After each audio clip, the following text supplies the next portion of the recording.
Mwanamke mwenye urafiki wa aina hii tano na mama yake mzazi huwa ni rahisi kushirikiana kumuua mumewe kama kutakuwepo na maslahi ama kama kutakuwepo na sababu ya kumuua mumewe.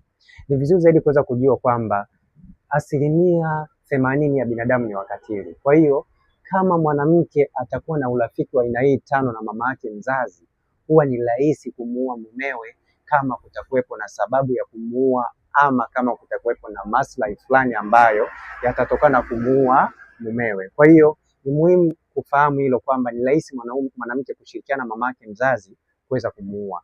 Aina ya kwanza urafiki ni aina ya urafiki wa kupelekana kwa waganga. Kama mwanamke anashirikiana na mama yake mzazi kupelekana kwa waganga, huwa ni rahisi kumuua mumewe kama kutakuwepo na sababu ya kumuua ama kama kutakuwepo na maslahi ya kumuua. Mfano, sababu inaweza kuwa wakimuua mumewe basi wanaweza kumiliki mali. Kwa hiyo pia ni mojawapo ya sababu ambayo inaweza ikatumika mwanamke na mama yake mzazi kwenda kwa waganga ili waweze kumuua mumewe kutokana na urafiki wa kwenda kwa waganga. Na pia aina nyingine ya urafiki ni aina ya urafiki wa kwenda kwa manabii ili waweze kupata miujiza. Mwanamke anapokuwa na urafiki na mama yake mzazi wa kwenda kwa manabii kutafuta miujiza, huwa ni rahisi sana kuweza kushirikiana kumuua mumewe kama kutakuwepo na sababu. Mfano, nabii anaweza akamwambia kwamba muue mumeo ndio utapata mali. Kwa hiyo kutokana na nabii wanaweza kushirikiana na mama yake mzazi ili waweze kufanya hilo jambo kwa ajili ya kupata maslahi ya mali au maslahi ya jambo fulani. Kwa hiyo ni muhimu sana kuweza kufahamu hilo. Na pia aina ya tatu ya urafiki ni urafiki wa kutafutiana mabwana.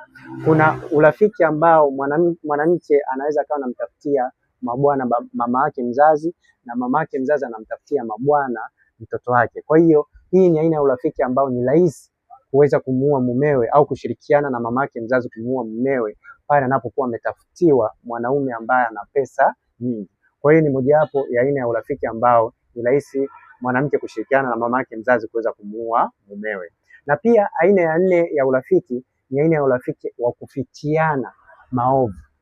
Mwanamke ambaye ana urafiki na mama yake mzazi wa kufichiana maovu, mfano mama mzazi anaweza akawa ameshiriki au amefanya jambo la kumuua baba, alafu huyo binti au huyo mwanamke akawa anaficha juu ya uovu ambao amefanya mama yake, basi fahamu kabisa kwamba huu ni aina ya urafiki ambao ni rahisi kushirikiana na mama yake mzazi kuweza kumuua mumewe kama mama yake mzazi atamshirikisha kumuua kwamba muue mumewe ili tuweze kupata mali au jambo fulani. Kwa hiyo ni mojawapo ya aina ya urafiki ambao ni rahisi mwanamke